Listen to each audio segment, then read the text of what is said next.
თბილისის მერის კულტურული ღონისძიებების ცენტრის მხარდაჭერით ელინე ახვლედიანის სახელობის ბავშვთა სურათების გალერეაში შეზღუდული შესაძლებლობის მქონე პატარების მონაწილეობით საშობაო წარმოდგენა გაიმართა. სხვადასხვა ქალაქის დღის ცენტრებსა და სკოლების შეზღუდული შესაძლებლობის მქონე 60-მდე ბავშვმა საკუთარი შემოქმედება წარმოადგინა, მოეწყო მათი ნამუშევრების გამოფენა. ღონისძიება ორგანიზაცია ნაბიჯ Step by Step ორგანიზებით ჩატარდა.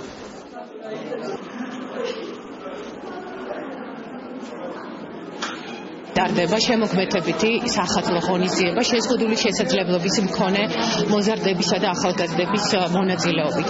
ეს მოზარდები კიდევ ერთხელ დაანახებენ საზოგადოებას, რომ შეზღუდული შესაძლებლობები არ არსებობს. კარგი არის ესეთი ღონისძიებები იმისათვის, რომ მოხდეს საზოგადოების ცნობიერების ამაღლება და უფრო მეტად მოხდეს საზოგადოებაში იმის აღქმა, რომ ჩვენც ვართ თანაბარი უფლებების მქონე პირები და ჩვენც შეგვიძლია არანაკლები მათზე. Ბევრი გვაქვს გასაკეთებელი, რომ საზოგადოებას კიდევ უფრო კარგად დავანახოთ, რომ არსებობს შეზღუდული შესაძლებლობები, არსებობს შეზღუდული გარემო, სადაც ადამიანებს შეუძლიათ ხოლმე გამოავლინონ საკუთარი რესურსები და საკუთარი შესაძლებლობები. მე ვფიქრობ, რომ დღევანდელი ღონისძიება არის ძალიან კარგი დასაბუთება იმისათვის, რომ ამ ადამიანებს აქვთ იგივე შესაძლებლობები, როგორც ნებისმიერ ჩვენთაგანს.